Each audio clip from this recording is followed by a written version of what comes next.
So I asked Alexa to check my bank account and see what Apple products I could buy this week. She came back and said apple juice. What's up, guys? Mardigrasman23 here, and it is time for another episode of the A F.o.O.L Podcast. And I think this is 69. Is that right? Yes. I'm thinking of a number. So we are in BrickTrains channel. He's up there in his basement. And that's Jabbo over there in his basement. He's in his basement today. He kind of fools us, sometimes in the office, sometimes in the basement. And up there is our first returning guest, Brian from Battery Powered Bricks. I was going to ask about that, yeah. He is our first returning guest because he knows how to teach us more power. More power. He is the first returning guest, absolutely, but I don't think he's the first person to been on twice besides the three of us. Because I think Jacob's been on. Jacob's probably been on 3 times. Yeah, but he's replaced you twice, I think. Maybe he's been on 4 times. He's been on a few times, yeah. Did he ever get a sticker? Maybe I didn't see. I'll have to watch those.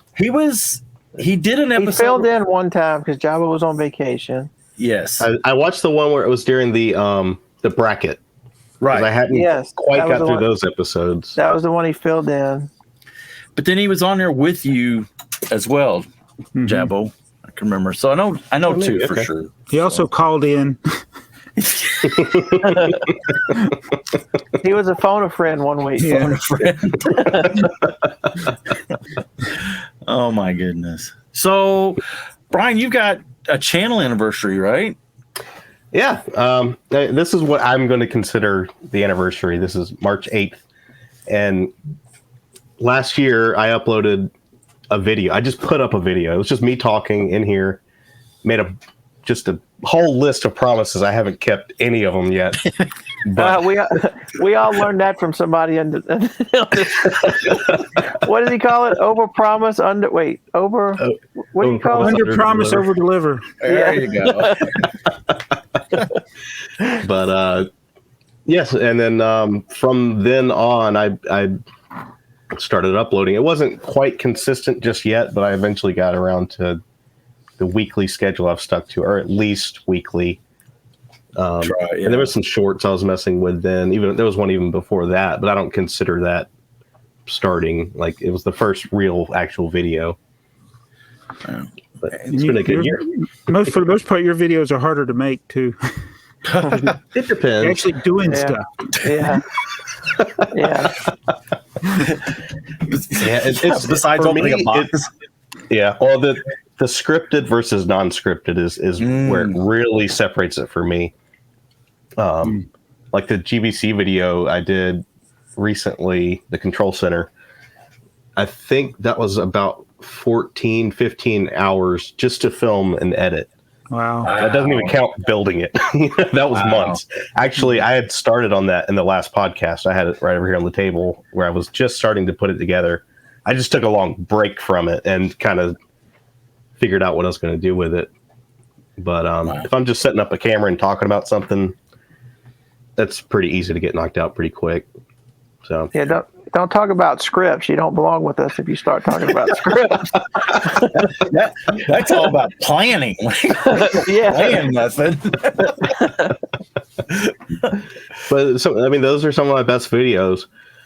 But they're also, a lot of them were train videos, and that's what's kept my channel alive. Like the switch track video I did still gets about 50 views a day plus, something like that. And I think I've got like 70, 80 subscribers from that one video. That's good. Wow. So really, if I was really tuned in to doing the best I can on YouTube, I'd probably be doing trains all day long. Well, and I think for the most part, I don't think we're really chasing. Well, I'm not chasing. I shouldn't speak for the rest of us.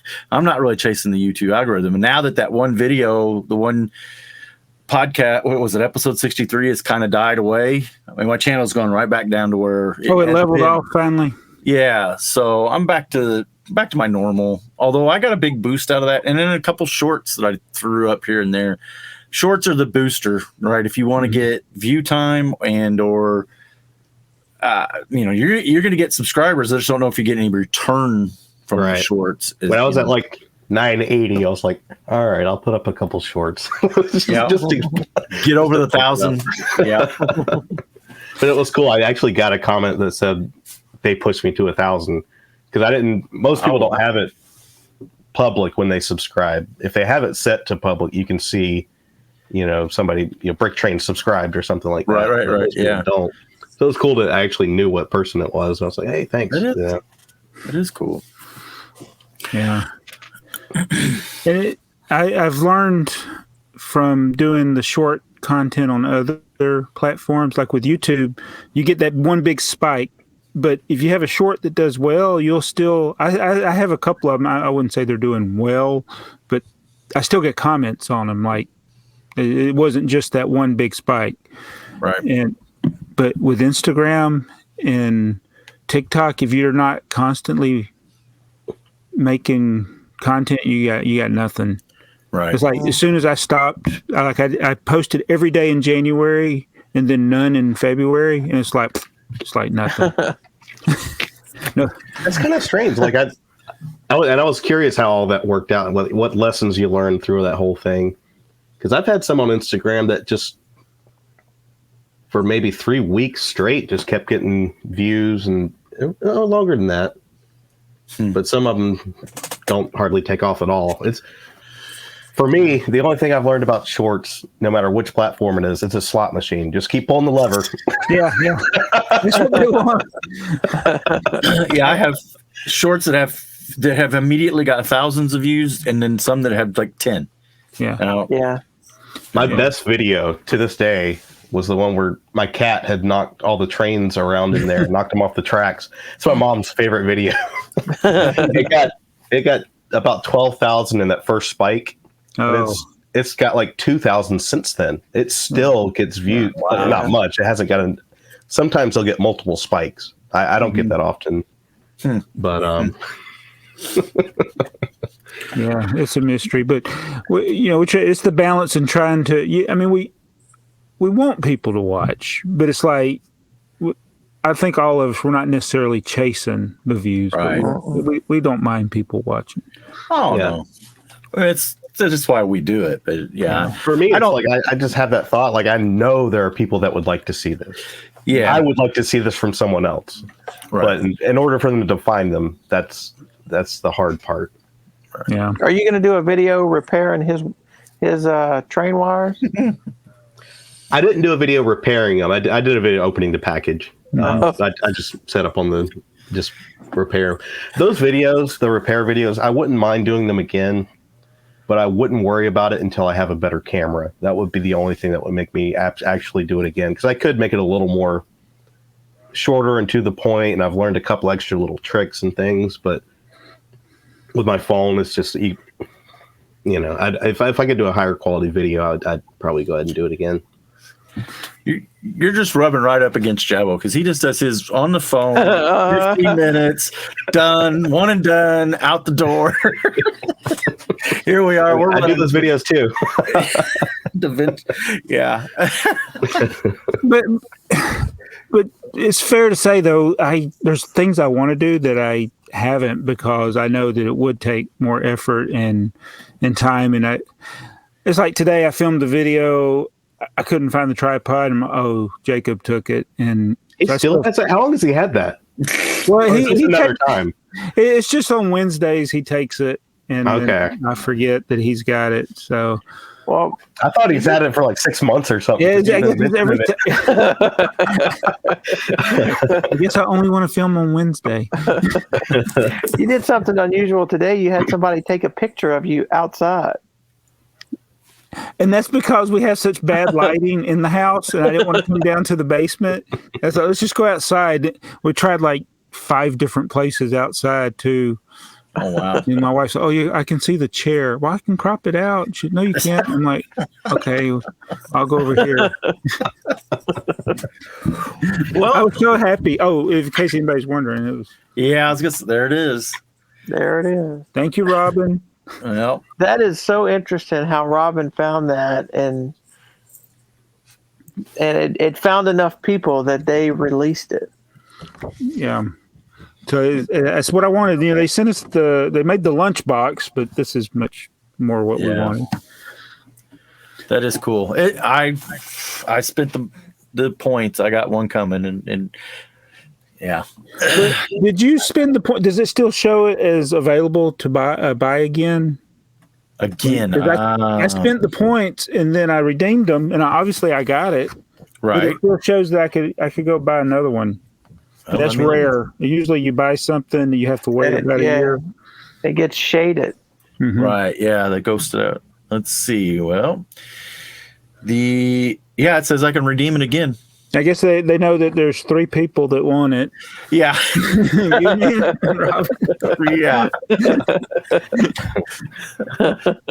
Yeah. Well, the thing is I got a big one right there on the wall, but I had that one printed based off of the scan that I did from the magazine. So, and it'll be interesting to compare the two because, well, we've done it when the lunchbox came out. Yeah. It looks like it's the exact same art that they used on the lunchbox. Well, I didn't see the, is it the whole ad? Yeah, it's actually compressed. The lunchbox was compressed. I think. I don't have my lunchbox close. Yeah, I can't tell. Yeah, I can't orient it the right way. I could actually do this, and there we go. Did the lunchbox have it almost had to have had the Lego logo in the corner. It does. I could get the lunchbox. No, it's fine. It looks like a little Hot Wheels Corvette down in the corner. Yeah. That's a Jaguar. The Jaguar. All right. So you see it says today in 2065. Mm-hmm. I had a sad moment today. Uh-oh. How long will it be until 2065? Let's see. This is 42. 42 years. So now we're closer.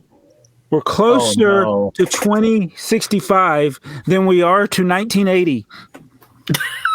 I'm sorry, that made me depressed. Okay. I don't believe it. Well, isn't that depressing? So yeah. All right. Well, you also had a connection today, you said, to set 6285. And so there's a couple of things with set 6285. This guy here, yes, Captain Redbeard. Mm-hmm. So the Lego house, they're doing the that Build-A-Fig, which it's one of those things that it's like I want to get the buildable. I don't know how to do this where to focus. Yeah, you can't see yourself. That's the problem. I'll take you back off. That's right. I be like Brian, get a better camera. So the Build-A-Fig, I think. Do y'all want to get that? Anybody want to get the Build-A-Fig? I would like to get it, but I don't think I'm going to. I mean, I'm not. I don't think I'm going to pay secondary. Secondary market prices for it. Yeah, right now that one's the most in demand of any of the other ones. I can imagine. And it's already like the first few that you see, they're going to be really high, and then there'll be a whole bunch of people list, and you'll see some lower, and then it'll go up again. And it's already gone. It's still over 200 to get one. I would like to try to piece it together. Probably. It's just the printed. I mean, the face print. Yeah. And that's going to make it hard. I mean, I think most everything else you could probably get. So I want to get that. I don't want to pay $200 for it. Right. Plus shipping. But that was in the first wave of Pirates. And since this is episode 69. Okay. That made me think of Bill and Ted's Excellent Adventure. That's where the line, what number are we thinking of? Yeah. And they say 69, dude. Oh. Well, what year did Bill and Ted come out? Oh, I don't know. Was it? Wait, 89. That's right. So Which what year is- did we get Pirates? Oh, 89. Yes. There you go. So the Black Sea Barracuda. Wow. And I didn't build it. It's got a flap. We'll talk about that. It's got the inner box. Is that the flea market find? Yes, and this is the one that's actually been in the pool. Oh, wow. Yeah, and I took it apart, dried it off, and it's back in there. That box is in really nice. That box is in great condition. It's really good. I'm pleased with it. And it's got both sections. Like the top comes completely off. Oh, I didn't know that. Yeah, and so you got the yellow box. I didn't know there. that. I thought it slid out the side. So it keeps you from destroying the box. Mm-hmm. Like I think the Metro liner wasn't like this, and it's easy to miss. Or was it? There's one of them. I don't know. Some of the monorail sets are like that. They lift up too. Yeah. So this is one of those. I'm just glad to have the box. And Yes. one of the best pirate sets ever made. I don't know what it would cost to get it now with the box. Well, let me look and see. Hold on, Joey will tell us. Oh, look it up. I had one of the pirate ships, but I think it was just the front and back section. I don't even know if it had the middle piece. There's some of them that were smaller ships that wouldn't have a middle piece or as many middle pieces. I think this one had multiple middle pieces. I think if I remember correctly, we found that on clearance on a trip probably somewhere in Alabama or Georgia or somewhere through there. But I remember being in the camper and building that thing. It's going to cost you about $800. Wow. And that's still used. It ain't gonna cost me $800. No. Let me tell you. Right. Yeah. Oh, here's one for $545 that's got the box. So, and I don't see any. Let's go to the very. There we go. 2,700 sealed. When I was Pirates came out about the time I started working more. I was still in college, but I learned about after holiday clearance because I'd never shopped for that as a teenager. I didn't know to shop for after. And so I got most of my pirate stuff I got when the original pirate collection I got probably 50% off or more. Wow. So I was able to get a complete set of pirates that I knew of being available. When the internet came around, I discovered other pirate sets that I didn't know about. But pirates was that theme. I wanted to collect every single set. And then I sold them when I discovered trains. Well, but back then it's still depressing when I see what I sold stuff for. I mean, I sold everything I sold for more than what I paid for it. Right. But what I'm talking about, even the small set, selling a sealed small pirate set for like $9. I'm like, yes, I doubled my money. Bought it for $450. I sold it for $9. Yeah, it probably sell for $100 now sealed. But at the time, that was a good, you did good at the time. Yeah. Yeah. I did that with my Merce train. I parted it out and sold each section of it, like one car. Somebody actually made an offer and bought both cars. But yeah, looking back, I'm like, oh my God, why did I do this? We could talk about what's your biggest Lego regret. I mean, you can't keep everything that you want because space becomes a problem, but it's amazing how many times I sell stuff and I'm like, man, I used to have that. So this is actually a second purchase. So yeah, that was like Earl said, it was the flea market find.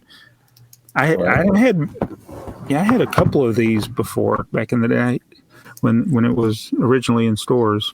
Wow. When I sold my Merce train, all the parts to it, I flipped that money into eBay, and that's when I started buying and selling like the lots of motors and stuff. So it's like, I guess it worked out in the end. I mean, I've definitely built up from there, like that kind of started all this, so I can't be too upset about it, I guess.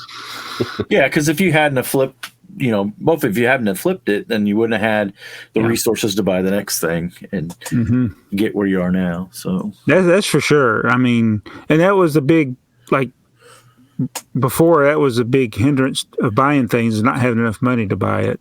Right. But when you sell stuff, then I got the money to buy it. Yeah. Yeah. It's funny. That stuff comes in waves of like, I haven't really found anything lately, but like there's times it's like, oh man, I'm going to have to pull a little bit out of savings because like this deal is not coming around again. Yeah. And you just keep finding deals, over a few weeks and then it kind of dries up for a while. But well, anybody going to spend $250 for that World One house? Too late. Oh, is it already over? So I was shocked. Okay, so you want to explain what you're talking about? Yeah, so there was a gift with purchase, and by the time this is out, it's definitely over. It was the House of the World, and it took $250 to get this free gift with purchase. It's a dinky gift with purchase. It was a. It was the second one too. It was. Yeah, there was one. When did the other one come out? Or do you remember? I thought the first one came out beginning of the year. It might have. Yeah. Now, whichever volume it was, I was like, no, that's not an incentive for me to buy $250, but it sold out in like a few days. And I think I know why it sold out. Okay. Because there is another set that the first run I think did very well. That was like $500 or $600 that people were buying. That Riverdale. Oh, the Rivendell. Yeah. So you think it just sold out because that did really because of that? I think people were buying that, didn't care about the gift with purchase, and they bought it. Well, they bought that when they got the. There was a gift with purchase with that. Yeah, so they got packing gift with purchase stacked up. Yeah. Wow. That's why that sold out. But otherwise, I was like, I'm not. Didn't. So talking to one of my buddy, he had a guy who works at the Lego store. They kind of did some horse trading. One of the things he got in the trade was the Eiffel Tower apartment. He said that they had so many of them left at the store that they just gifted one to all the employees. Really? So it was it a flop because of the? Well, the only way you get it is to buy the Eiffel Tower. Right. So I guess the Eiffel Tower was a flop. Well, was it a flop, or did Lego mess up when they they sent them to the retail stores? They send like 2 for 1, like 2 of the apartments. He just said that they had so many of them that they gifted one, and then he got it in a tray in a horse trade. He did. Wow. Yeah, I guess it would make sense to make more of them than you make of the actual. Yeah. Not if that's the only way you can get it. Right. I mean, that should have been a 1-to-1 thing. That's weird. It's not available now online because I did every now and then I would add the Eiffel Tower to my cart to see if they had it. It wasn't. Actually, let me check. It was available for quite a while, so I don't know that it. Yeah, I don't know that it. I don't know if the Eiffel Tower didn't do as well as they thought, or what. Well, you were going to get it every time you bought the Eiffel Tower, so yeah. What do we think about the Bricklink designer program, or the new ones that are out? Have you looked through the? So I went through them. I went through them when I got home from work, and I liked 3 or 4 of them. I liked both the arcades. I liked the toy store, and a couple other ones. Is that what the ant farm was in? Yes. I thought that was the one I liked. The only one that I saw. So how's that going to work, Joey? As far as which ones are they going to produce? Is it going to be just like the other designer, but they're going to pick from the winners out of the votes? I assumed that it was going to work like Lego Ideas, that the top, well, not like Lego Ideas, but the top ones during this voting session would be the ones that they're going to do. Now, I don't think there's as strenuous of a vetting process. I thought before we voted by paying for them. I know. This is different. This is voting. This is different. Yeah, because I voted for the engine shed. I guess I could vote for more. I don't know. I did. I voted for either 4 or 5 of them. And see, but there's like 32 pages of them. There is. There's a ton of them. It's crazy. 375 designs. Okay, that's why you can't vote with your dollars. Right. Let's see. It's too much for me to look at. There's way too many. I like this one, the habitat. It's a simple build. It's awesome looking. Those are spiders, not ants, but I guess that floating section in the middle on the top. I wonder how that is. That just it looks like it's just kind of floating, and it's got pieces over the lip. It could be that they're just using. Yeah, that's because it's a window panels. I don't know. They got things running up the middle too. So yeah, it looks like the big panels with either a 1x2 or 1x1 panel going in between them. It's probably 1x1. You think it's one? Yeah, or I bet it's a 1x2x5. Yeah, well, if you look at the side's a 1x4, so it's probably a clear 1x2 by 5. The little panel window. What is it? It's 1x2 by 2. Oh, you think it's that small? Because it's 1, 2, 3, 4, 5. Each one's 5 bricks high. So yeah, but if I'm talking about the floating one.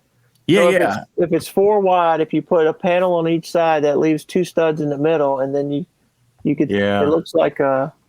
Actually, I think Brian's right. If you look at it, it looks like it's got something turned sideways, and it's hanging inside the glass panels. Yeah, like on each side of it, it seems like it just sticks out a little bit. It looks like it's just hanging in there. Almost like a jumper plate, I guess. Man, that one would be cool to. I mean, I just like the candy and everything down on the bottom. It's 3 thick because if you look at the bottom left, even though the whole structure is 4 wide, it's on a jumper plate. So it might be 1.5 studs. Yeah. Or it might be, Yeah, I didn't catch that. Yeah, you're right. Because it's only the ant part of it is only 1 wide. I see that now. Yeah, 3. Interesting. Well, is that one better than the train shed though? Just depends. That's cool. I like the train shed. I think the ant farm is the only one I saw. I just happened to see on Discord earlier. Is the train shed tall enough to put a train in? Ooh, I don't know. Mm-hmm. I think so. It's pretty tall looking. It's nice, detailed inside. It's not. It's the old track. I noticed that. Is it, or is it the track that comes on the Daily Bugle? That's what I mean. It's the old style. It's the old style of track, which is what the Daily Bugle is. But this dark bluish gray. But it won't connect to your. No, but that's easily power functions track. Yeah. I like it. It's got the little transformer on the telephone pole or whatever. Yeah, I like that too. Yeah, right there. Yeah, I like that. And it's got a nice little water stand too. The water. Yeah, is it a water stand? What to call it? I don't know. Yeah, here's the thing. I like that. I like this set, this design. If I vote for it, am I going to be able to get it? I don't know. Because this is why I'm still frustrated with ideas. There's another train in here. Oh, there's several trains. There's one that's what do you call the N scale or whatever? Like a micro train? Yeah, I think there's one that's a micro train or N scale or something. N scale, yeah, the little, yeah. I don't know, and it also there's some like the ant farm is really clever. This one here has got super detailed, but then there's several of them when you go through. There's another version of this that has not near the amount of detail to it. So it doesn't seem like, I don't know what the barrier to entry was, where, like at least when you go through Lego Ideas, there's this vetting process. You got to get it to 100,000. So yeah, to your point, what is going to be the purchase point? What triggers it? It's whichever ones win. How many can make it? I haven't read the rules because I haven't read the rules. But it's like, am I going to be frustrated again? Am I going to be like, oh, okay, the train made it, the World Trade Center made it, the ant farm made it. The day comes to buy them and they sell out in 3 minutes. Right. Whereas any new Lego set I want to buy is like you can just go in there and buy it. It takes a Or if long it sells time out, to get them, doesn't it? And then these will be, you'll get these in 2027. Yeah. What did it take for the other ones? About a year and a half? I think there's some that still haven't come out. I think phase 3 was sold out before phase 2 got shipped. Yes. Maybe I've heard all that because I didn't even like look at what the sets were. Like I just kind of knew. I'm like, I'm not worried about it. Yeah. And they won't have instructions. So, okay, is this series They have one digital or instructions, right? This is the new. This is not. Okay, so series 1, if you go to the FAQ, it says that they're going to be crowdfunded supporting. So what are we doing right now? If I'm voting for it, how am I crowdfunding it? I think you must be voting, and they're going to take the top so many for the crowdfunding. It's too much work. Look, I'm gonna tell you something unique that happened. So I get home and I'm looking for that, and I'm looking through them all on Bricklink on my iPad. So I don't know if it's had anything to do with my iPad.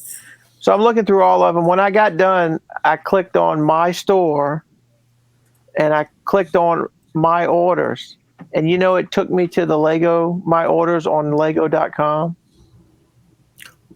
Really? So I went back to there, and it actually opened a new window, and it went to my orders on Lego. I was like, So I closed the window. I was back on the Bricklink page. I did it again. The only way I could get it out of that loop is to hit refresh and then go to the Bricklink homepage and then go to my store and go to orders, and it brought up my. Really? It was crazy. It was like auto-linked. Yeah, I've seen that. So I thought you were talking about this. So right here, when you're on the FAQ, if you hit. No, I would.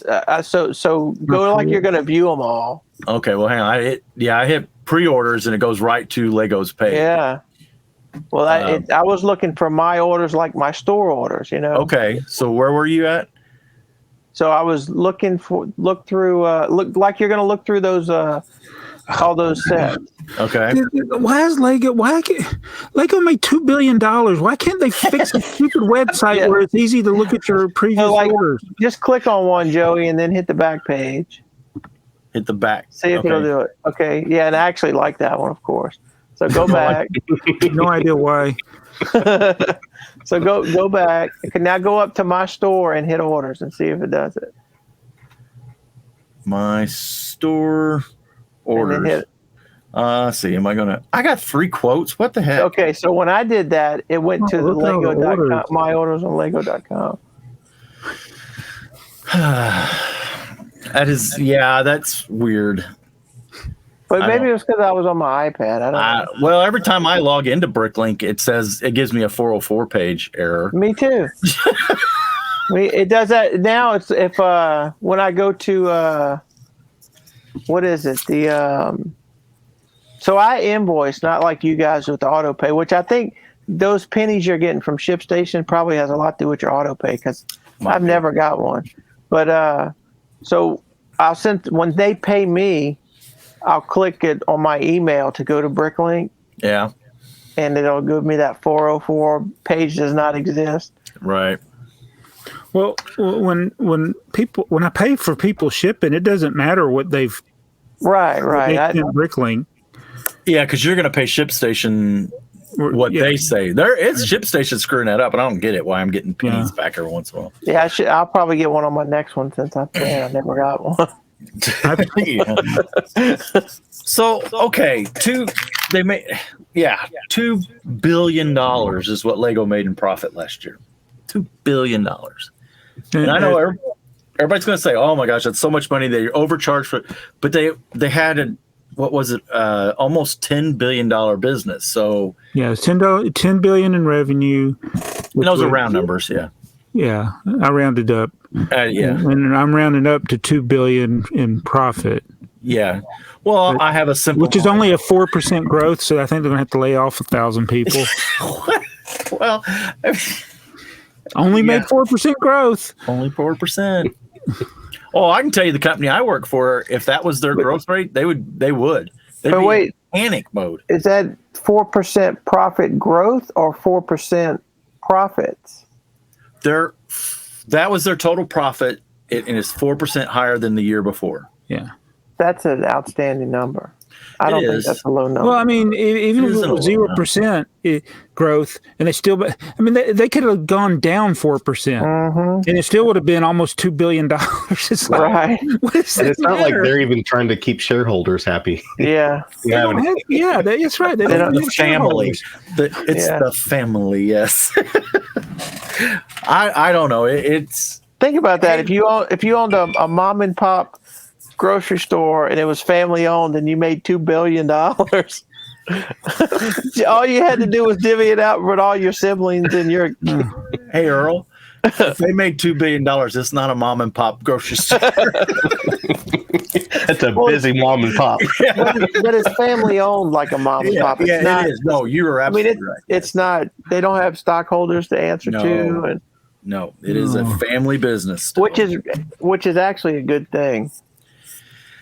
It can be, yeah. I mean, I think you get a better focus. I know corporations tend to get defocused or can get defocused, and it becomes solely the purpose to make money. Even if you're making money, the purpose is to make more money regardless.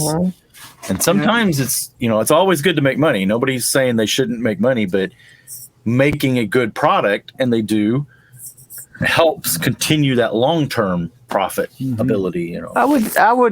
I would really like to know what's their gross profit per item.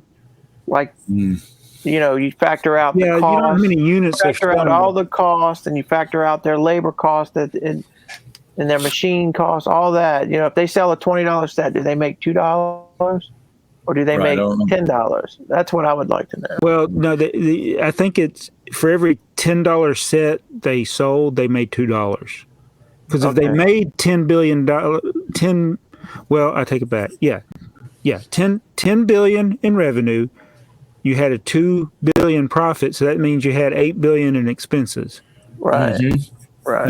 That makes sense. Yeah. Which 20%. If you put it like that.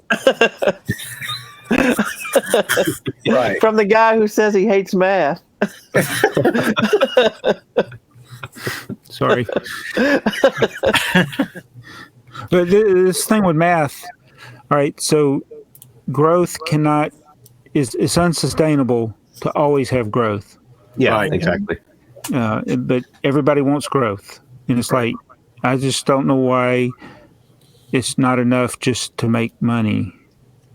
Well, and in the business world, there's the difference between the two types of business is, I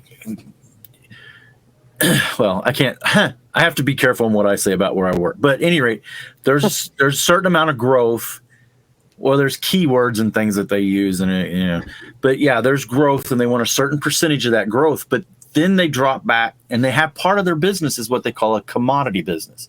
And that business, we all know what a commodity is. It's just a staple. It's an item that doesn't really grow. Stapler.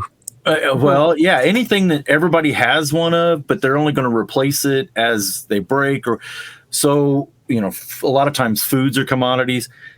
It's not like you're trying to go out and win a new business or win new market share or win new growth. You're just providing the same business, and you want to stay profitable. And that's when they start measuring it on what is your profit level versus what is your growth rate. And it's obvious here that Lego is still looking at growth rate and the 4% growth and how much money they made and everything, because they're still trying to. I still think they want to be the only toy company in the world. I still think that's their ultimate goal, because that's kind of been the family thing for a long time. It's like, we want to be that. That was like a Cale Kirk Christian's one of it. We want to be the toy company. When people think toys, they think Lego. And that's why they did all that crazy crap in the early 2000s, where they made all kinds of toys that had nothing to do with Lego. Some of them didn't even have Lego capabilities. They just had Lego wrote on the side of them. Of course, we collect some of that stuff now, don't we? Yazzies or whatever. What is that talking thing that you have behind you? Wazoo. Gozzle. They're Zooters. Zooters. There you go. Yeah.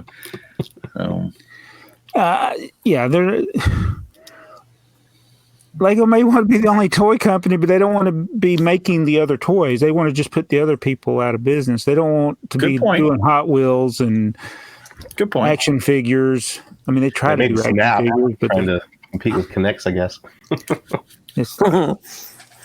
There's no.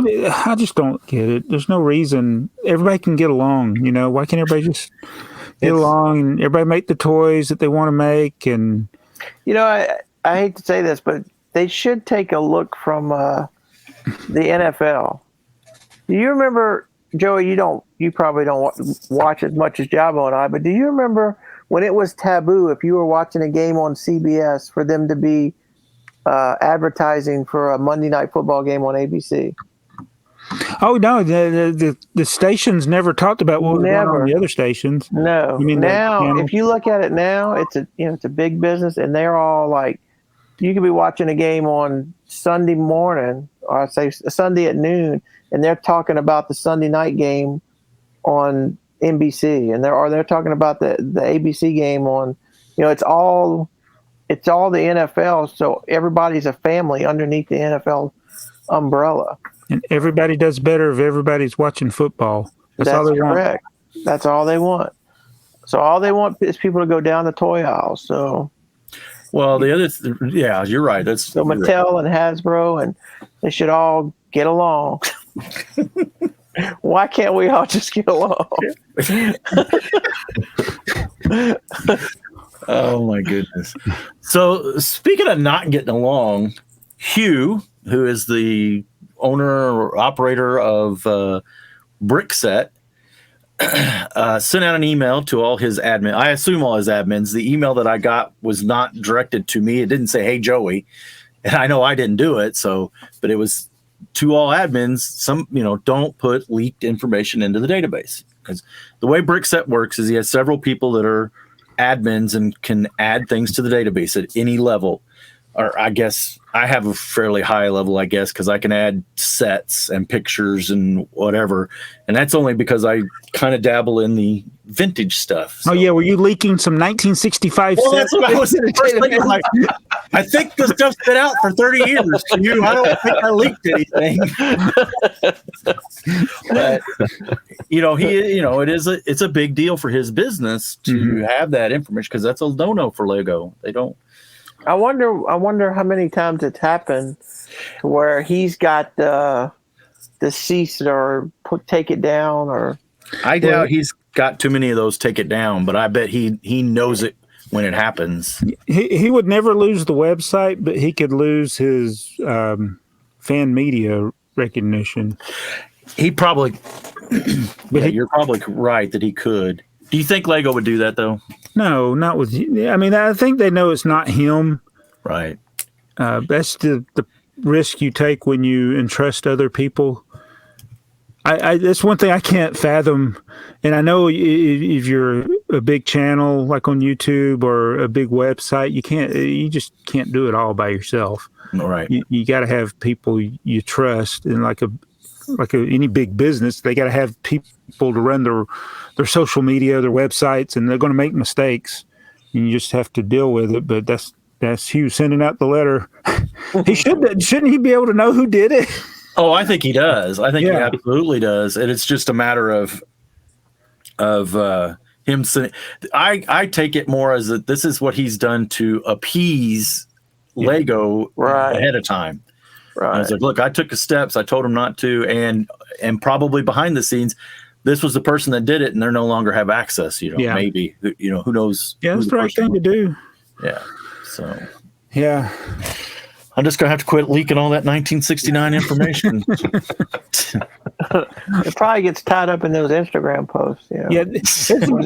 When everybody's posting the new set and yours is in the middle with the old ones, you just fall right in line. Yeah. It's amazing how I never see anything new. Like, I don't see these leaks.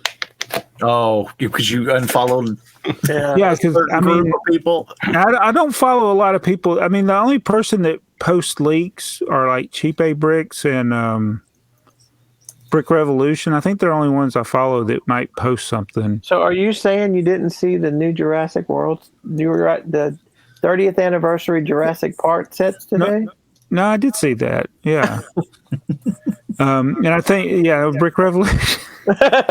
Well, but here's the thing: the people you're talking about, BR, and they're posting stuff. They're being a little bit snarky, but they're just posting that information. They're not part of the land. Yeah, they're not part of the where you're getting that overflow of here's the new set, here's the new set, here's the new set. Like, oh gosh, thank you. And all the land people, do you guys realize you're being used? Do they They're know not being paid? They're not.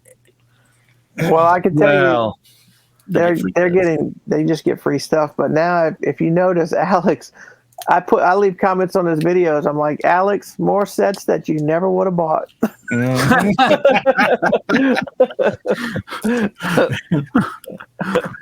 I have if there's been any change, that has been the thing that Alex has changed. I think he's done a great job as far as keeping his honest opinions. He don't like it, he's going to tell you about it. He ain't buttering any of that over. He's giving you what he thinks. But yeah, he's stunts motorcycles. He wouldn't have bought those, I guarantee it. So yeah. So that pirate, so they didn't send that pirate to any of them, did they? I don't think so. I haven't seen any videos. I would make a huge stink if they did that again. Yeah. I'd be very vocal because I don't think that's right to send regional exclusives to them like they did at one time. Was that the duck? Yeah. It was whichever one was the first one, which it might have been the duck. I kept emailing the Lego house. They said, well, the only way you can get it, and then I would send them links to the videos of people that didn't go to the Lego house. Right. I said, well, this person got it, and they didn't go to the Lego house, and this person got it, and they didn't go to the Lego house. Did they ever? And they didn't pay for it. I said, I'm willing to pay for it. Did they respond? Yes. They did respond. And they said that the only way you can get it is to go to the Lego house still. I'm like, so, Jason, I ain't going to ask you if you follow him or not because that's kind of rude. At any rate, is Jason's Bricks and Fives, another new channel. He's friends with Alex. He's been doing some collabs with Alex Nunes. He's actually there, headed to the Lego house. Oh, cool. He's not there today. He's there. Will be there in a couple of days. Is he just going to visit the house? Are you doing Lego Inside Tour too? I don't know that he's doing the inside tour. I haven't heard him say anything about it. Yeah, because I was going to ask him if he goes to the vault to take pictures of the first row.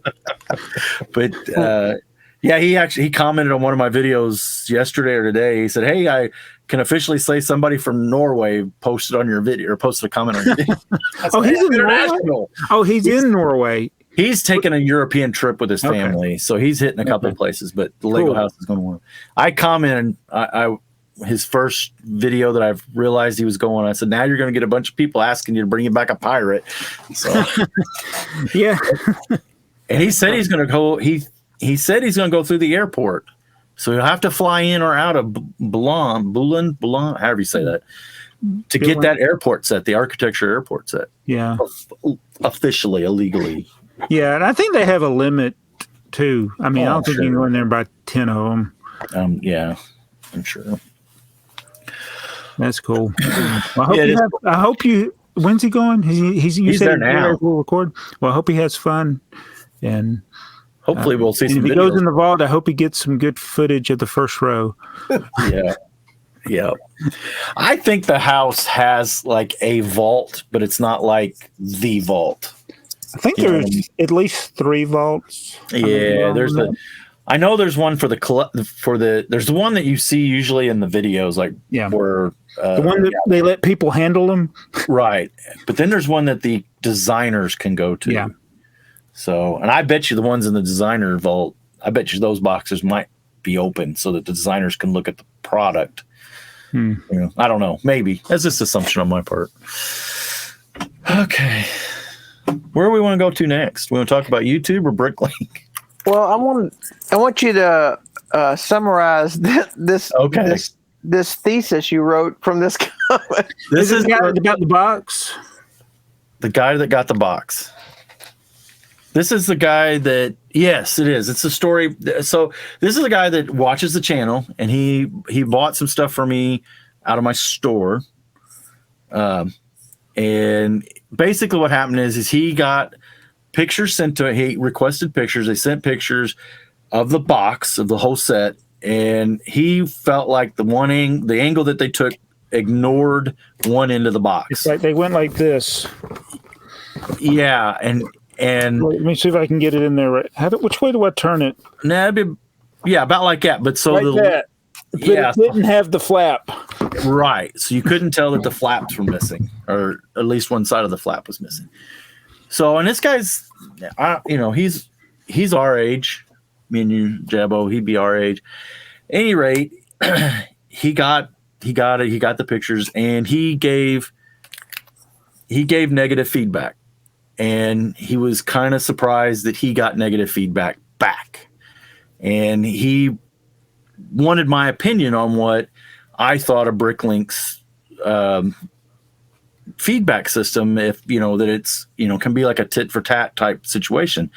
And I told him, I said, in my opinion, giving negative feedback is the nuclear option. You're going to get negative feedback back. So I told him, I said, I put it in here and see what everybody else seems to think about it. Well, is there any alternative to that? I mean, anything I've ever used has been like that. Yeah.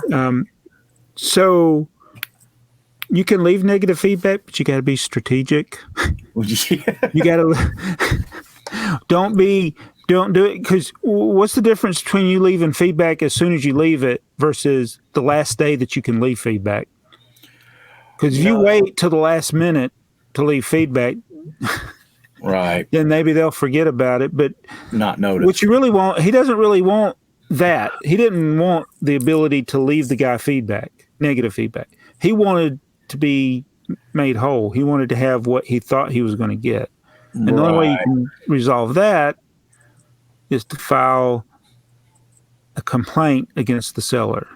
Right. Which I don't think he did. I don't think he knew to go through that, problem center. Like, look at the problem center and don't send your messages. This is the problem I think that he did. I think he was sending him messages, but not through the problem center. Mm-hmm. If you send the messages through the problem center, the seller has to respond. Now, he may still say the same stuff, like, well, this is, what you agreed to. Right. But if he's doing it like through just email that's not even on Bricklink, I don't know which way they were communicating, because once you send that first email, usually you can, if you wanted to. I tell people when they start sending me emails, unless it's people I know that are just talking about stuff, if they're complaining about something or wanting to know something, I said, please use the Bricklink messaging system. Right. So that's my recommendation. If you have a problem with a seller or a buyer, do it through the Bricklink messaging system first. Then if you have to resort to it, use the problem center, which I did I just left a guy negative feedback. Really? He placed an order in my store. No, actually, he placed an order that I had to invoice for whatever reason. I don't know why I had to invoice it, because they had a volume and weight. He didn't respond to the invoice. I sent him another invoice. I sent him a message.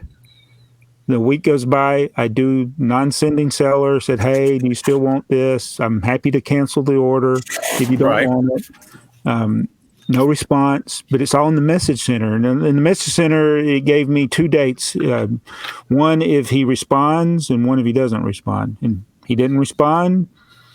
I finished the complaint off.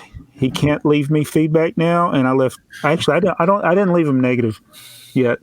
I guess I should, but he can't leave me feedback because he didn't pay for it. Right, and that's the way it should be. Yeah, but I think if you went through that procedure and then he left you negative, mm-hmm. then you could go back to Bricklink and appeal it, I think. Yeah. But you can't just leave negative and say, you didn't give me what I wanted. Because it's like somebody left the one neutral I got, somebody complained about the condition of one of the parts. They didn't message me. They didn't ask me about it. They just left me a neutral. So I blocked them, and that's okay, transaction's over. Right. I would have been happy to send you another one, but you'll never buy from me again. So you won't have to worry about it. Well, and yeah, here recently it's been strange. I had an order that I placed, or I didn't place. I had an order that came in. I packaged it all up. It had one, and this is weird. It had one white tile that had a little computer printing on it. And the thing is, what's weird about it is when I got done packaging, got it all stuffed in, I put everything in the envelope or the bubble mailer, come in here, print the label, and then I go back. When I went back, that one little tile was in my cup, one of my cups. Oh. But it was like, oh, I usually double click, but it was white and the box is white and everything. And I just missed it, but I picked it up, and I shake them too before to make sure there's no rattle. And I don't remember how I caught it, but I caught it. I put it in there, and I put it in another little plastic thing, taped it up, put it in there. I know I put it in there, labeled it, zipped it, and then they said when they got it, that tile was missing. Well, I looked all over. I couldn't find it. They lost it. Well, because it wasn't in with the rest of them. Yes. I think so. Yeah, but I sent it out with the packaging. I think so, but I sent them another one. I've done it myself. I've going through an order, and I opened it, and I either left it in the envelope or it fell out. Yeah, that's what he did. But he complained about it. He asked for one. Fair enough. I sent another one. It cost me, whatever, $3 in shipping. I sent the tile. I had one, but then I had another one where they wanted 4 wings. Green 2x4 wings, and they were all left, and that's all I had was 4 of them. I sent the 4, then they called and said I only got 3. So I ended up having to open a set that I didn't want to open, but it was no big deal. I opened the set, got the wing out, and sent them that one. And I'm pretty sure because that drawer, and I already reused that drawer. I know it. I had 4, so I don't know. Yeah, there are. I mean, it's not common to have that happen, but I have had some that it's a bit suspect. Is that the word we used? That's a good word, yeah. But I did the things that I needed to do as a seller, and if neither one of them have used negative feedback. In fact, they both given me positive feedback since. And I even sent a 10% coupon to the wing one, because that one there I could not. I was like, okay, I don't remember anything special about that other than I had 4 and I have none now. So, but I will make it right. If you just contact me, I will make it right. Don't nuclear blast me. And I think that's the thing, is be patient. Like if you have a problem with the seller, be patient, even if they're being obnoxious. And I still don't understand. I'm a pretty snarky person, but why are you obnoxious to people when they say, even if you don't believe they're telling the truth? Right. Be kind in your response to them, because if you start going ballistic on them, I sold something. I sold something on eBay, and it was a lighted bead, right? And in the description of almost everyone I sell, I put, this is new, but I'm selling it as is used because I cannot guarantee the battery life. Mm-hmm. And I sent one to a guy, and he sent me a message, received, it doesn't work. I said, it's listed as is. And he says, no deal. I want my money back. I said, you know what, dude? I'm not gonna let you file a claim and railroad me on eBay over $5. So I said, I'll just refund it. Okay. Yeah. And eBay's tricky because if you're not used to if you don't know what to do, you will file a claim on accident. Mm-hmm. Yeah. And I think my wife was very upset with me because I received somebody else's order because they got the label swapped. He says the post office swapped them. I don't know how that would happen. But I just clicked, I didn't get what I order or whatever it was. It just has like the little options. You have to click through 3 times of no before you get to just send them a message. eBay is pretty rough about that. Yeah. So Brian, you get a lot of Bricklink orders. When I get Bricklink orders, and I have a tendency to not check quantity, and if I'm missing something, when I build it, I'm like, I don't even go back. I just, but do you check all that stuff in that you get? Do you compare it to what you actually ordered? No. My most recent one I did because they sent the dishes in the wrong color. So that made me kind of go through and check. And just because it was packaged like that, just basically big old bag of new, big old bag of used, I was like, yeah, let me go through and check it. Most other people, if they're on those little tiny bags and stuff, it's like, it's probably fine, you know. And unless it's just a very specific, maybe an electronic component, I'll know I ordered 3 of these switches or 3 of this whatever. But the individual pieces, I generally don't even check them. Yeah, I only check if it's something I know is supposedly valuable. Valuable. Yep. Yeah. So I'm notorious for ordering 12-volt motors, and getting 4.5-volt motors in their place. Which we need Brian to take one of those apart and make a 4.5-volt, a 12-volt. That's what I've done. That I've done video on. I think it's pretty simple. I've converted 4.5-volt to 12-volt. Oh my!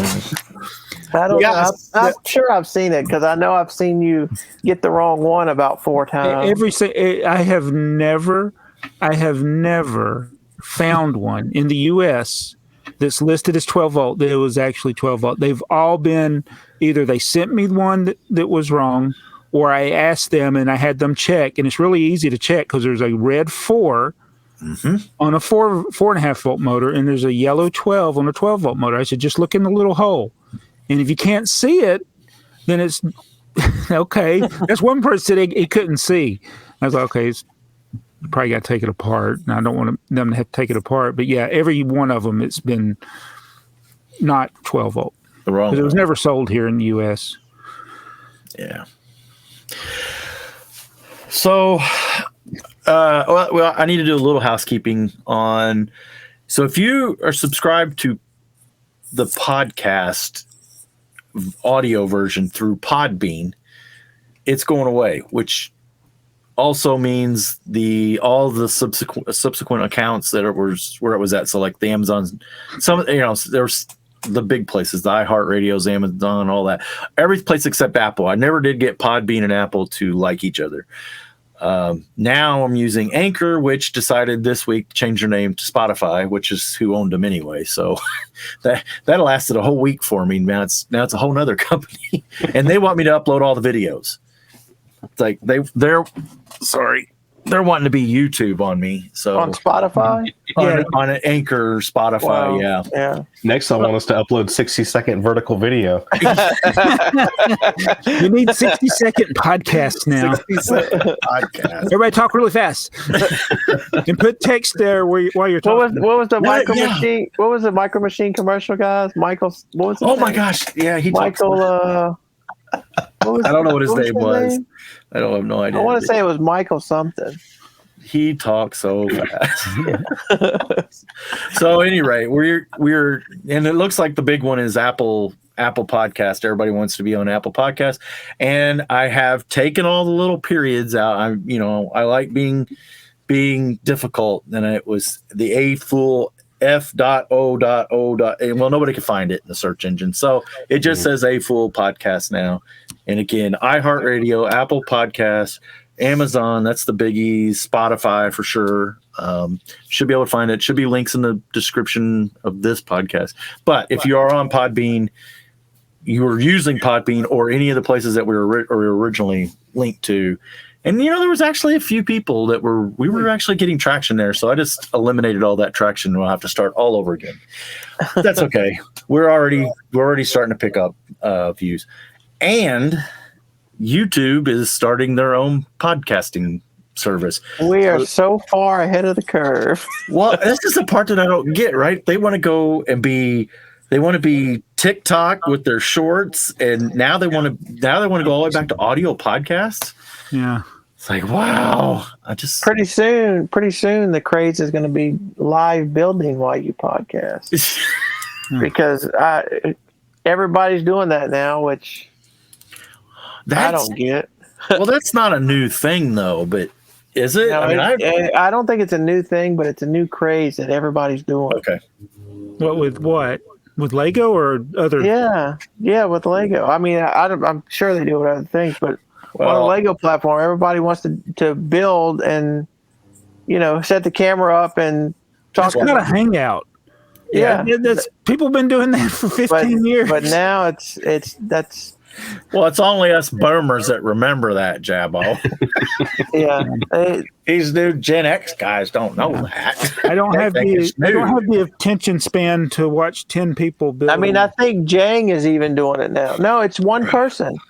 It's like, it's like watching you live build, and Just it's one not like podcast. I mean, you can call anything podcast. I mean, we're calling this a podcast, but it's nothing new. It's just you're just doing the same thing everybody's been doing, but you're calling it a podcast. Yeah. Right? Am I wrong? No, you're not right. You're not wrong. I'm not right. That's right. You're not right. Yeah. That's You ain't right. Anything's a podcast. I'm sorry, Earl. There's a few builders I like to watch on Twitch. It's the people I look for are the ones that build things I think are cool, but like the ones that interact with the chat the most. Yeah.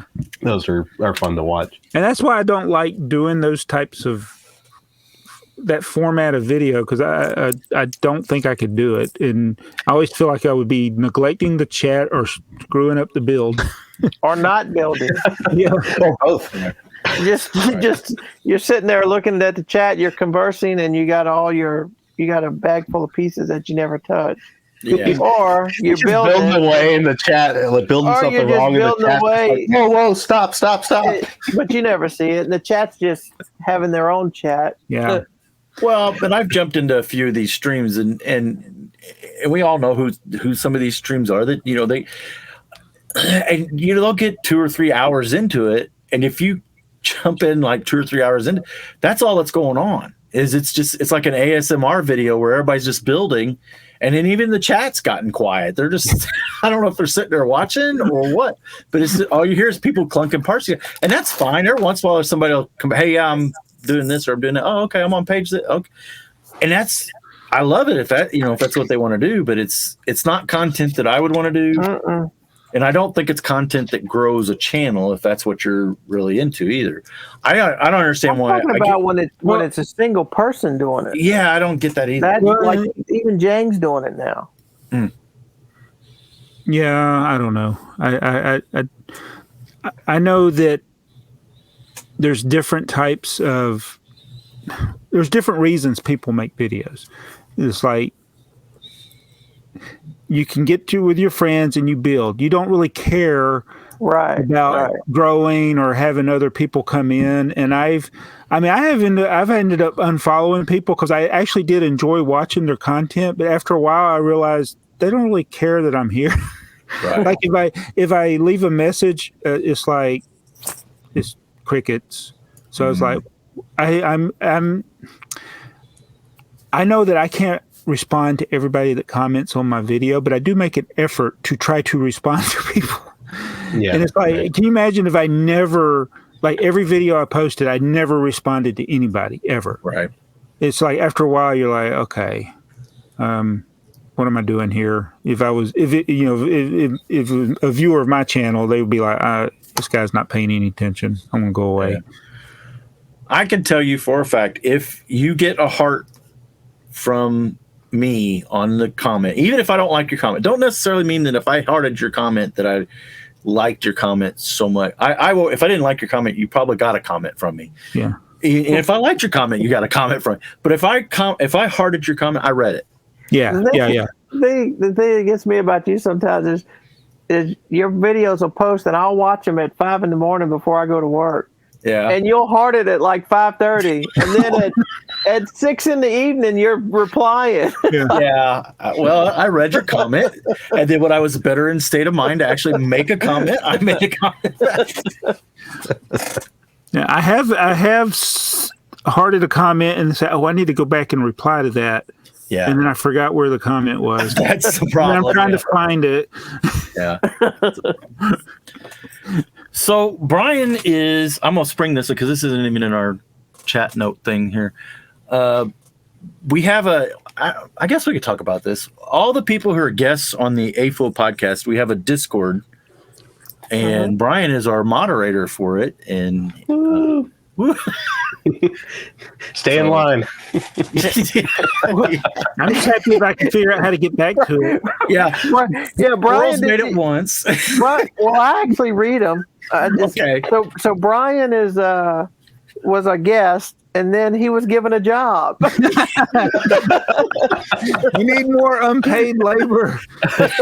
Next time, third time he's on, he'll be like editing for us. Yeah. Well,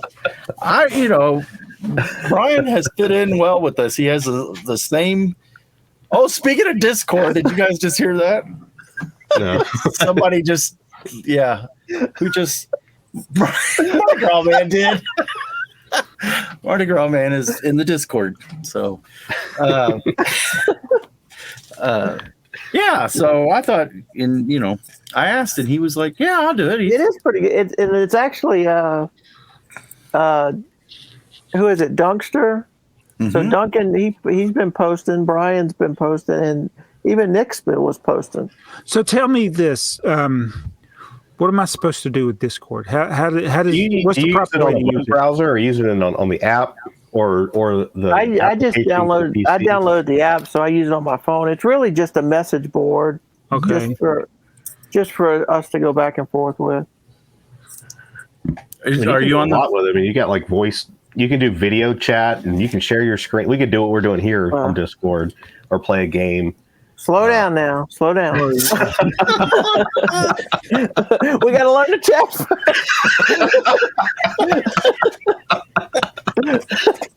One step at a time. All right. I accidentally started one of those voice things. I'm like, oh no, who am I talking to? Oh, just myself. I do that all the time in channels. You were green, Brian, but I said your name a couple times. You never did reply. So okay, he ain't in here. So just be. I don't know. I thought it was a good thing to kind of for our guests to kind of and eventually, hopefully, our guests are more and let's play talk. I did it partly because if you join my membership, I'm going to plug my memberships. If you join my memberships, there's also a Discord server for it. So when you join that, there's another one. It's not as active, but there are probably half of the people that are my members have joined the Discord. It's free to them. But again, like you said, it's just a message board. And your members is a good value. It's very cheap. Well, that's because I don't want to feel like I'm cheating them. Even at the $1 a month, I feel like I got to do something, I don't know. You can always add later. I mean, if I ever did any kind of memberships, I probably would have an entry level one that was $1, something like that. Yeah, I thought about maybe doing a $2 one or something and call it like the AFoOL level, which I think you got one that's AFoOL level, isn't it? Yeah, I put a lot of thought into this. Well, 99 cent, $4.99, and $9.99. Probably should have $1.99 in there. I don't know. I feel guilty at all levels, like you do. So, yeah, I mean, your Czar level you got quite a few people. And it's really it amazes me that I do. I got over 10 at that level. But it's people that are pretty regular, except for Lego Freak. If I go live, he'll be on there for at least a minute. But I don't see him much outside of that. But he's Czar level member. Thank you, Lego Freak. He was the first one to sign up. Wow. So this isn't in the show notes, but let's talk about your new colors for your new 2x4 color chart. Oh. Yes. I haven't got the black light out yet. So people are telling me that this. Oh man! Did you have those colors already, Joey? On your chart? Had the highlighter, but not in 2x4. I don't worry about the 2x4. Yeah, there we go. We got Coral. That's Mr. Crab's daughter, Coral. And, highlighter yellow. Cool. And there was another one in these sets that is lavender. That's the one. And lavender is the one that broke my heart. Yeah, that's the one. So how did you get it the first time? You were saying it was a test strike? It was one of those, or a non-production color. Like somebody might have been a master builder thing that somebody got at a Legoland or something like that. But I probably paid $20 to $30 for that years ago. Yeah, because you talk a lot about non-production colors, and it's non-production. Well, when I say that might be my term. It's they call them Q elements, is what Q elements, yeah. The master builder. So if you go to and they'll show you these. If you're ever at a Legoland Discovery Center and the master builder is there, they have their little drawers with all their parts, and they will have all these parts that have never been in sets. Mm-hmm. They'll have 2x8 trans red plates, things like that. And so I'm sure they have, if they got weird things like that, I'm sure they got regular bricks that you might look at, oh, that's just a 2x4 brick, but it's never been in that color in a set. I got you. And that's the way some of the nougat colors were. That lavender apparently was. There's still some of the trans, like neon orange. That one I don't think has been in a set, but it's another one of those that, like Clutch has them, and he's got like 30 of them in a store. He's asking like $30 or $40 or something for. Yeah. I got the 48x48 base plate in yellow. Yeah. I think it's the same way too. Yeah. There was a clear one. Yes. Yeah. As well. I don't have one of those. I'd love to have one of those. Yeah. Huh. But, all right. So anyway, you become an early adopter, and like if somebody had found this one, the bright highlighter yellow one, and put it on Bricklink a month ago, I might have paid a ridiculous amount for it. But I was like, surely they're going to put these in a set, right? And so we got 4 colors that were never in sets that are in this classic wave, which is lavender, the highlighter yellow, which I think they call vibrant yellow, the coral. And I just got the other one. I hadn't even opened the set yet. It's it's one of the milky or the translucent white colors. I forget what they call it. It's opaque, but it's glittery or something. Yeah, I got 2 of those sets. The pastel colors that you're talking about. Those sets. I got 2 of those come from. That's what I ordered when I ordered the. Did he get you? Did he get you saw at Jabo's Hall and you're like, ooh, let me order that. Well, it was one of those things I was just looking when I had 850 points I had to spend. I had to buy something, right? So I looked for what is new and what is on sale. Well, what was on sale, I'd already maxed out on let me buy. So it was like, well, what's new? When these pastel, I'm like, oh yeah, Jabo, those are those colors. I'll get it. So yes, he got me, I guess. Yeah, they got me too, because I went and bought the $90 set from Lego, so it hadn't come yet. But somebody, I forget who sent me the message. They're like, these are $60 at Walmart. I was like, you gotta be kidding me. Mm-hmm. I went to 4 different Walmart stores and they weren't in there. But online, they're there. I was like, why didn't I check online? I was like, oh my God, it's $60. That's what's crazy is online's usually $1 or $2 cheaper on everything. Yeah, but it was $30 cheaper. Yeah, that's a lot. That's a big difference. Yeah, man. But anyway, so I bought 2 of them from Walmart. I think that was the max you could buy at one time. I'm going to part them out. I have no desire to build any of the builds. I just got them for those bricks, and then I'll put the rest in my store. Yeah. Brian, what's going on your channel? Anything new coming up in the next couple weeks besides GBC? I go in waves. I've figured that out. Like, it started with Mindstorms, and went to trains, and then went to like RC remote control stuff. Now it's GBC, and I'm curious because I'm just going to follow whatever I want to do. That's been the whole thing behind everything. If I'm going to start staggering or a GBC video, a train video, throughout the month or something like that, or if it's just going to keep coming in waves like it is, like just whatever I'm. Right. Probably that, because that's just how it seems to work. I'm buying up stuff on Bricklink, and every once in a while a video just kind of pop up somewhere. I've got another train regulator update video I'm doing soon, where I did a little upgrade to one. You don't think I need to upgrade mine, huh? You think it's... You would need 3 9-volt motors on one train, or maybe... You've seen my channel, right? I mean, I've had 4 or 5 battery-powered train motors on mine, but...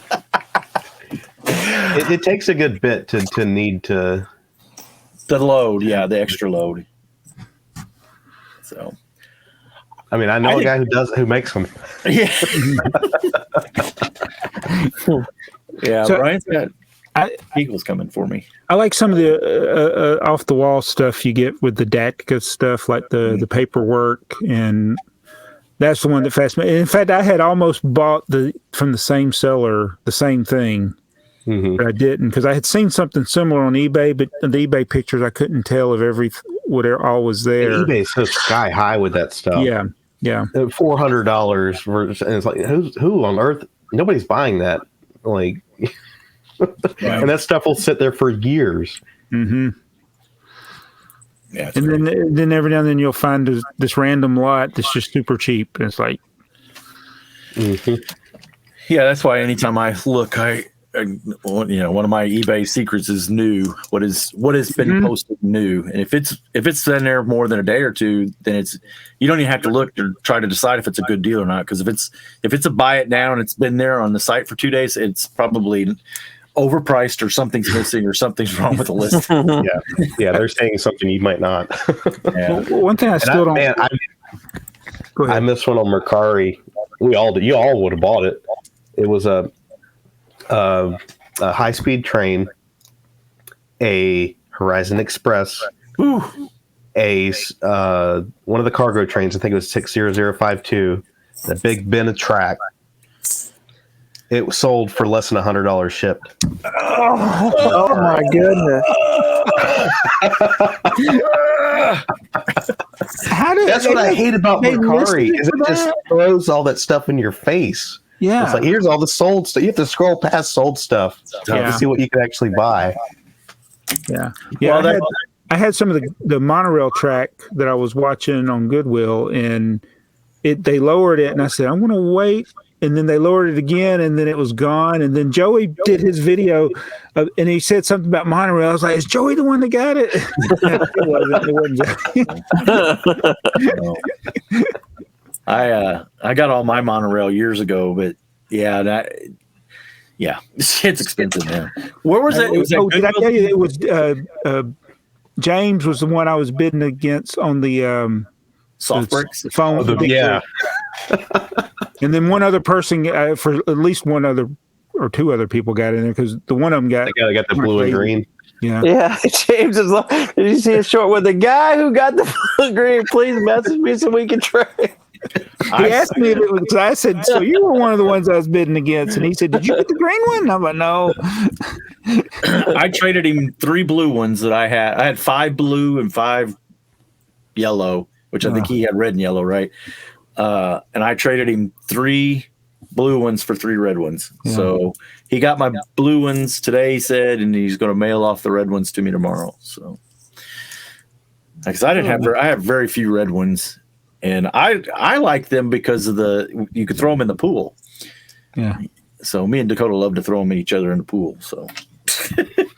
Only problem is he has to stay in the shallow end. I got to go to the deep end where I got to tread the whole time. I get tired. Papa's old.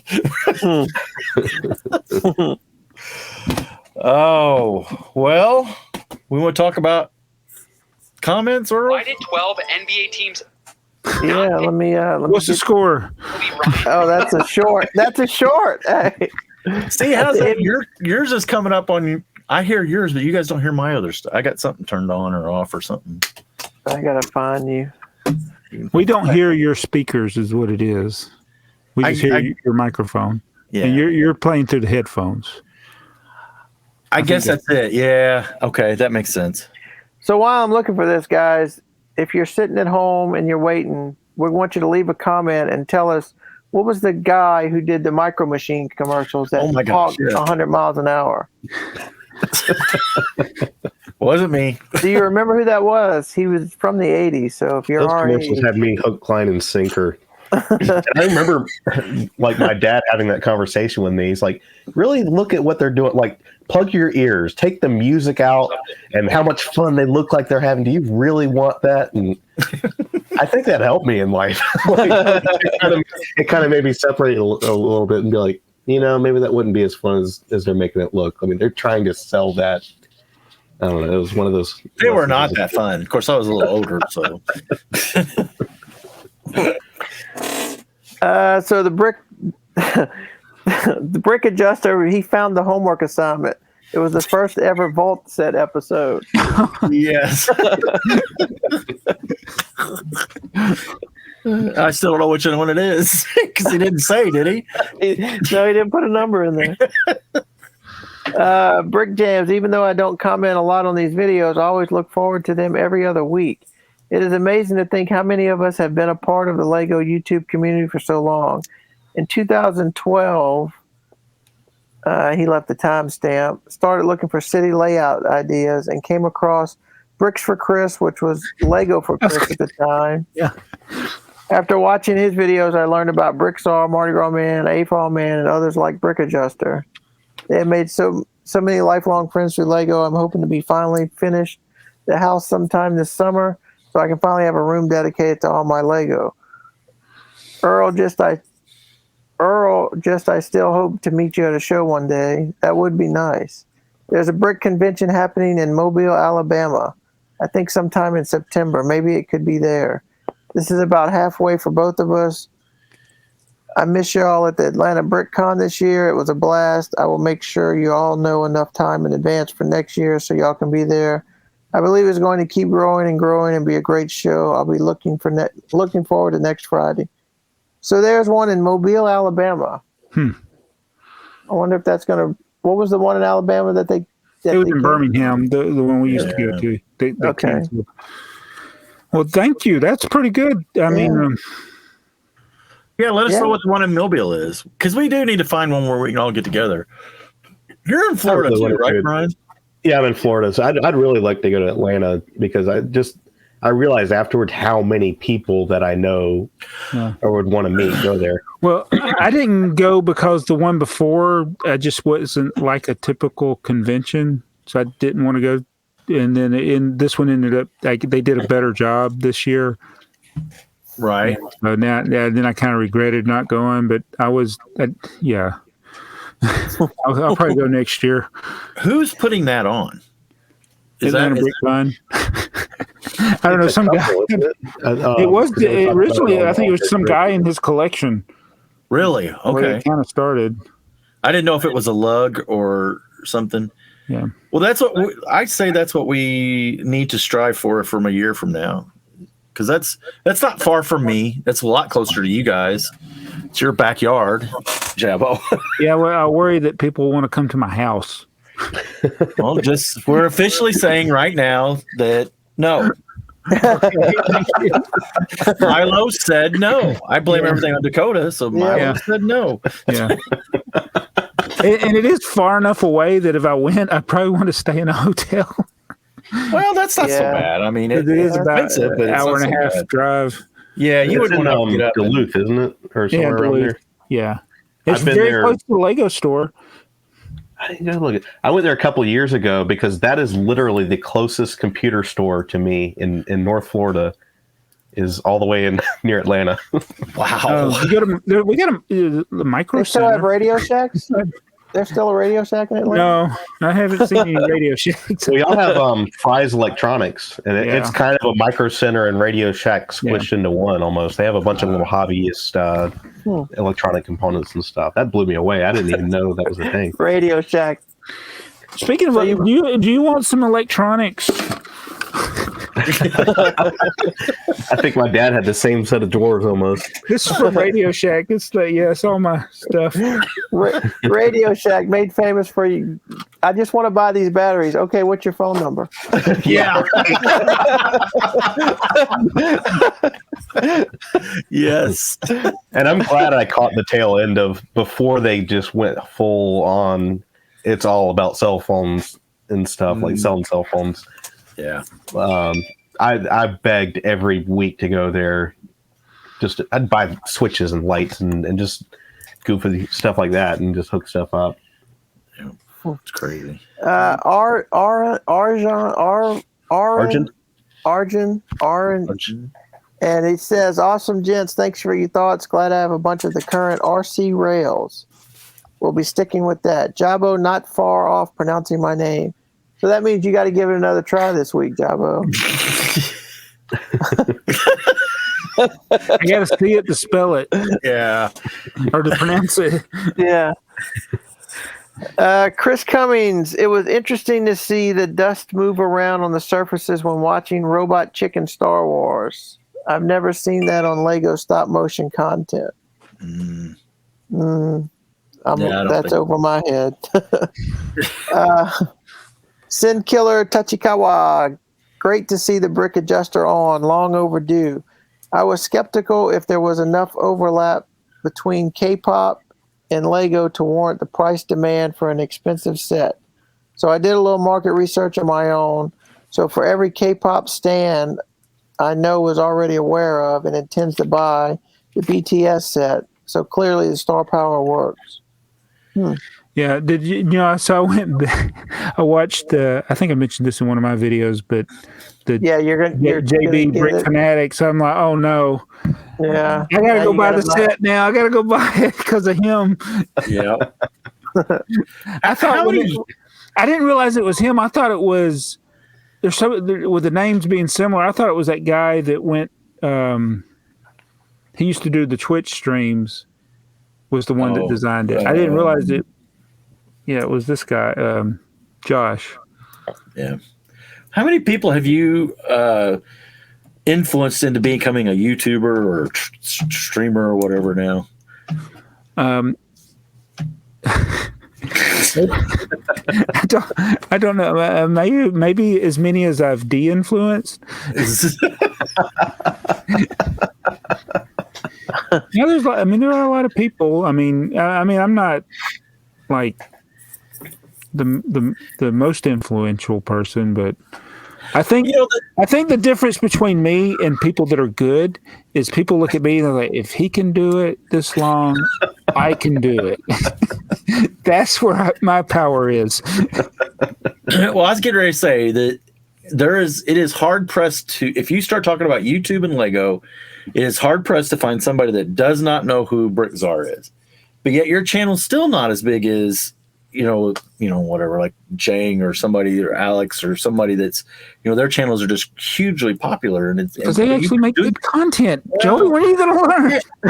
There's a difference between like A.F.o.L being your target audience and just Lego in general. Right. And being broadly appealing, know.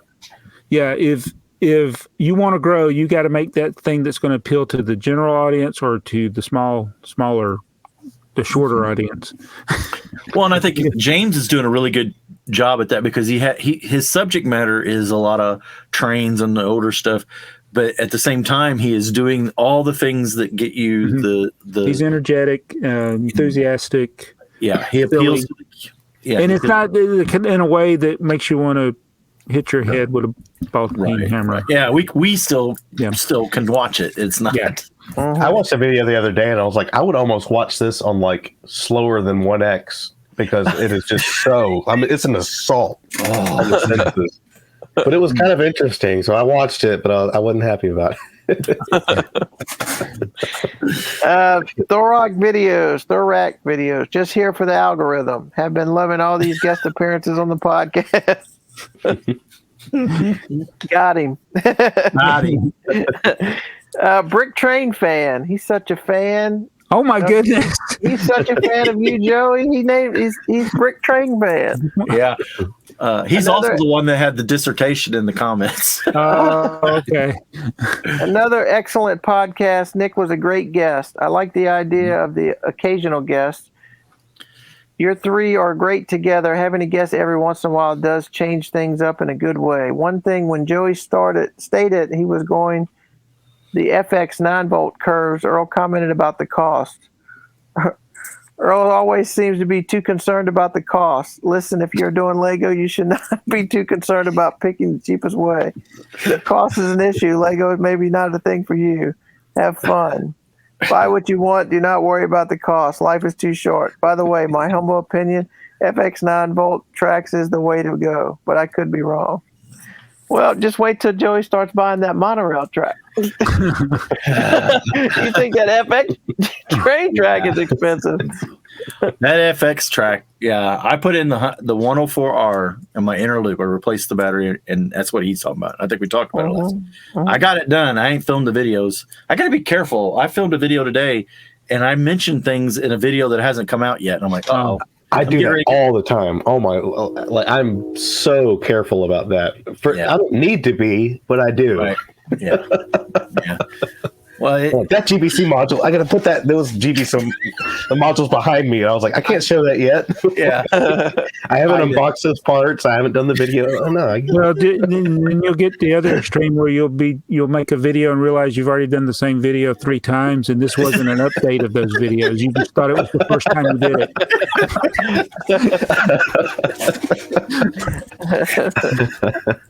Oh man.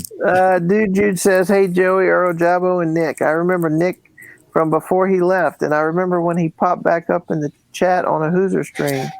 Man, I forgot what else I was going to say. Keep up the good work. That was us, dude. Yep. SG says, great episode. Forgot about half of it, but I enjoyed it. I had to rewind a lot because I kept falling asleep. Oh, no. He says, I feel a bit under the weather. Also, only 4 to go and catching up with the old ones. Oh, wow. And that's a good thing. If people fall asleep, that's good for your watch time. Yeah. Maybe that was the secret of the 20,000. Maybe. If somebody clicked on it, they were immediately put to sleep and click off. Whenever you watch a video and you can't finish it, and then you go back to it and you find it in your library, recent views, and then you got to watch the dang ads again before you can watch pick up where you left off. Yeah. No. I've gotten home and it's just been sitting there playing videos the whole day. I don't know how. But I was like, what? And I did watch videos I wanted to watch. And then I was trying to figure out, looking for the little red bar on the bottom. Like, have I watched that yet? Or have I watched the whole thing? And that's what my my Netflix and stuff will do. This, like, if I turn it off, it's like you come back and it's gone through like 2 seasons. I'm like, oh no, I'm gonna watch. You don't get the I get the are you still there message. Me and my wife will watch 2 episodes of Doctor Who. Peacock is the one that will keep playing. Is it? Okay. Even when the TV's turned off. Yeah. That's awesome. That's awesome. Oh, he said greetings from Belgium, by the way. We're reaching all parts. We're reaching all over, aren't we? Chris Cummings, I guess the train system used is dependent upon how deep one's pockets are. You're exactly right. I actually like the powered up system. I've had the same batteries in mine since I bought them. And a few used locomotives with old batteries, and they still have power left after I run them with 5 cars that are both 6 wide and 8 wide cars. Man, he must have a nice train collection. I'll pull my trains out of the boxes and check them in a few weeks if I can find time for trains. I purchased batteries from the Dollar Tree when my parents said I couldn't use their batteries. Yeah, you don't have to leave your phone number at the Dollar Tree. Or leave with a cell phone plan. Yeah. I would like to try to make Lego trains that fit on a different gauge track, like the G scale or O scale. This made me think of that for some reason. Well, you could if you use the what is it? These wheels here, the ones that have Well, you just use a different size axle. Yeah. And you could use the blue track to make wider track, right? Yeah, your curve geometry would be still You're wanting to run it on LGB track or Yeah, G track or whatever. G scale or even Lionel track, possibly.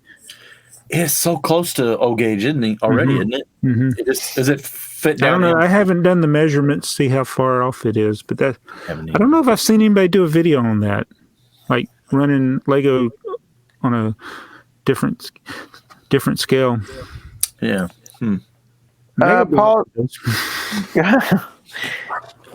Paul's Brick says, what? The Brick Adjuster, great episode. Maybe one day you might have Down Under Bricks on episode. You know, he has a pretty big collection. Down there. Yeah. The Brick Train fan again says, on the train layout question, my opinion is go with 9-volt. You can put power functions or powered up. Yeah, you can. You can even add the 12-volt center track to the 9-volt set. The FX 9-volt is an excellent choice. My layout outer loop is 99% FX 9-volt track. Wow. So, do you have anywhere the tracks are? You're going from FX to Lego back to FX? Yeah, all my 9-volt is 9-volt Lego straight. And the switch tracks too were and the curves are FX. So is it a smooth transition from one to the other? Or it is actually a really smooth transition. Yeah. FX fixed problem because it was one of the things that I was always kind of hesitant with 9-volt. 9-volt, you really have to watch running the trains in one direction. If you get it, just your regular train module, the motors and stuff do fine. But when you start building steam engines and stuff, and you have some of these pilot trucks and stuff that are really just kind of floating in there, it gets kind of touchy. They will ride up on the metal rails. When I first did my big boy, it would not. I think it's counterclockwise. It would not go counterclockwise. It just come off track. And I beat myself up for like 6 months trying to figure out why is this not working. And one day I just threw it on the track and it went clockwise. Didn't even pay, and it never missed a beat. What's going on? Well, searched and researched on the internet and looked at there is a lip the way that track, but it looks like the FX track has it just barely inset where that is smooth and you don't have that ride up. So I think it actually is. I think they actually fixed something that Lego had a problem with. So very possible. It's expensive though. It's good stuff, but it's expensive. That's why I'm staying away from it. Just the cost. Maybe one day, but it's really expensive. No, that's I'm hoping they make motors. Yeah, that's the wrong answer. I'm here. Well, go ahead. It's almost $400 for a loop of R104. Yeah. You gonna be all right? Or we can call 811 or something? Is your hip okay? So how much does it cost to make a circle? Did you say $400 shipped? And that don't think about the cost, Joey. Is that are you talking about like just the circle, or are you talking about just what's a couple straight? Just the okay. Like that's the 104. That's the 104 radius. Now that's the widest radius track that they make, and I didn't even notice it. I don't know at what point somewhere along the line I noticed it. Oh, that's the same track as my inner loop, my smallest loop on my layout. Which before that I was using the brick track, whatever they were. I was using their track, which is just plastic track. So Well, there you go, Brian. Joey has deeper pockets than us. I just have a better credit card. Not now. Well, he said, "Don't worry about the cost." I'm like, he's going to get somebody in trouble. Yeah. His wife's going to be real mad. John Vocacura. John Vocacura. Hi, guys. Thanks for the content. Thank you. You're welcome. Beats, bricks. This one's a tongue twister. He's in Canada. Breaks and bricks. Beats, breaks, and bricks. My store, Beats, Breaks, and Bricks, sells Lego and vinyl records. There have been times when I've realized a musician has died because I get a run on from a particular band or artist. Funny how that works when people die. What I wasn't prepared for was the bump in price of the architecture Capitol building following the insurrection of January 6th.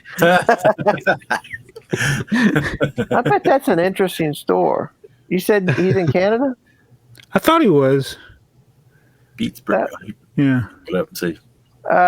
Shy time is my time. That was like the first. That was like the first question I asked people who went to Atlantic BrickCon. Did you see Jabo? Did you see Jabo? Steve Bricker. Homework was the first vault set or show that had it. Or sorry, did I doze off there? Great talk.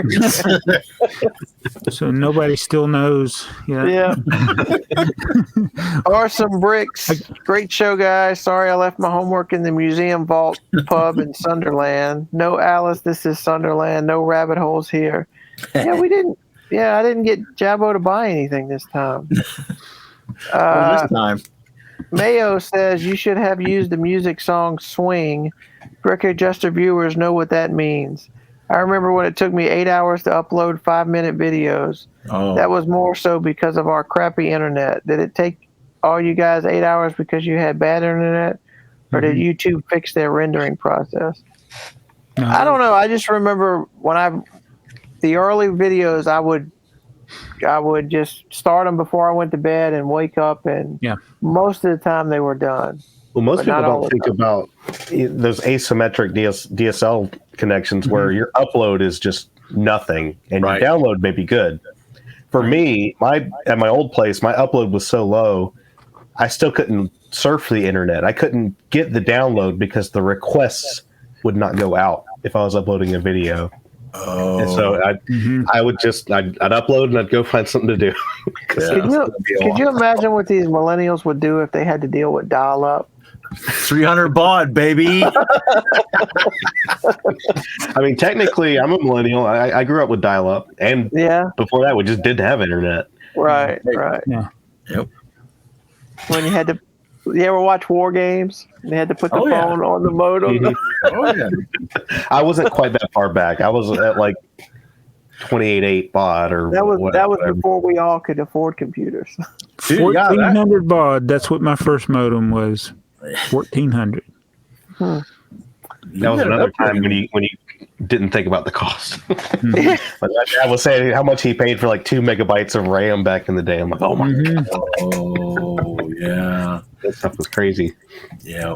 Gibson Star Wars collector. I don't understand the boxes because we are getting paper bags for fake Lego from a supermarket production in Australia that seems very strong and would be fine.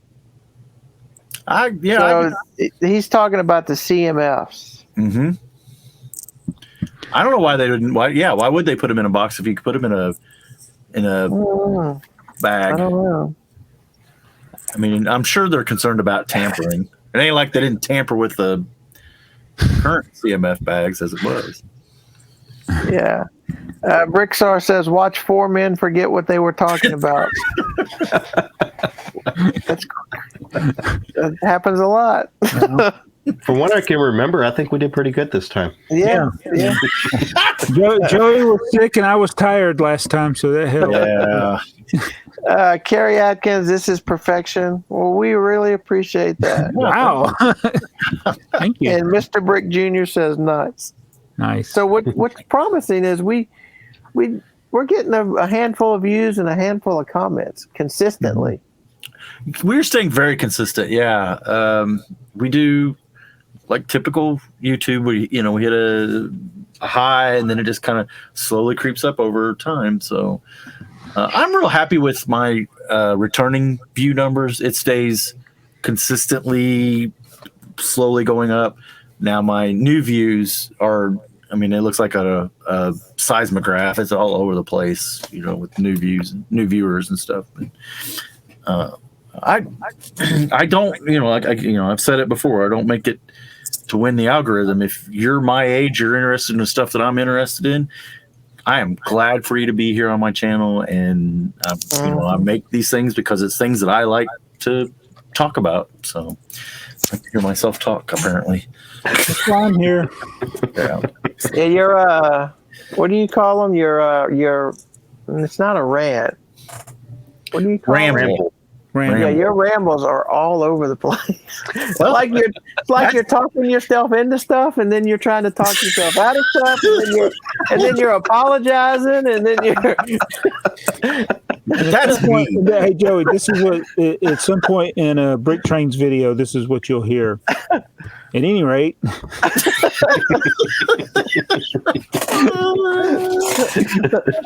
see, you guys should do that in the comments. How many times do I? Whatever. At any rate, you don't whatever. say it on the podcast. You only say it in your videos. Well, that's because my brain's thinking. We do that at work when we're on like a Zoom call, except it's not Zoom, but when we'll have little tally sheets. As, how many times did somebody say whatnot or whatever. There's these things that certain people will always say.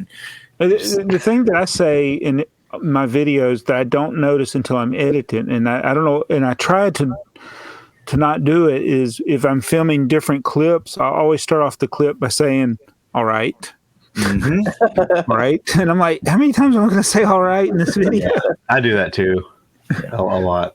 You start your thought with the same thing. Yeah. I mean, if you, because your video, and then if it's and when it's all spliced together, it's a lot of that. And it's like, okay, try to edit it out. Yeah. I do the same thing. I try. I don't know necessarily. As much as I do editing online or on the computer, I usually, for the most part, everything is just one take. Now you will. There's times that I will start over unless it's a haul and I've already opened it. But you get what you get then, or the rambles, and they are specifically. They are no script, no idea. I have usually picked up 2 or 3 things that I've worked on, and I'm just going to talk about whatever comes into my little pea-picking brain. And do you know how to film a video with only one camera? No. No. Okay. Then it goes back. So I used to help do a production where we had multi-camera, and this goes way back. This goes back maybe 30 years. And we would go from a computer PowerPoint slide type thing to performers on the stage or to the speaker. So we had like 2 cameras and a computer. And this is like, oh my gosh, this was way back. Terrible A/B switches, no multi-mixer, no nothing. And I don't know, I guess because I did that when I was young, it got embedded in me that's how you do things, is 2 camera setup or whatever. I keep doing it. So I'm too lazy. I've only done it a few times. To think about the editing on that. It's not as hard as you think it is. It's I'm too lazy to even put my flyovers in the right place. Your link. I'll just like, okay, I know I talked about this somewhere here. Here, I'll just throw it right here. Yeah. So you need the card. Yeah, the card. Yeah. I don't even go back and see if I put it in the right. I don't do them because I wouldn't want people to click away from the video. Yeah, I just put everything into the description. Yeah. It actually is probably a better strategy. Probably is. Yeah. Joey will use his other camera angle and say, well, I don't know if you could see that. So.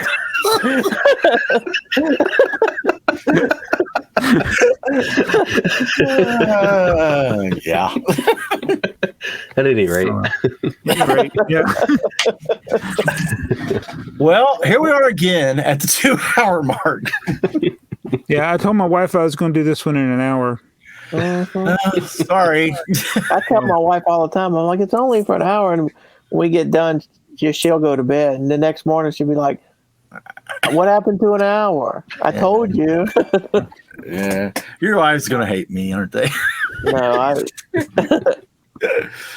All right, well, get us out of here, Jabbo. Well, it's been another wonderful A F.o.O.L Podcast. It was so good that we actually remember what we talked about this time. Mm-hmm. So if you liked it, be sure to follow all of us on the various platforms. Thanks our visitor, Brian from Battery Powered Bricks. A lot of great information there if you're interested in fixing your wires and you're learning more about GBCs and all kinds of wonderful stuff. But we'll be back in a couple of weeks with another one. So be sure to hit the subscribe button and share it if you liked it. And as always, if you didn't, tell your enemies. They'll love this.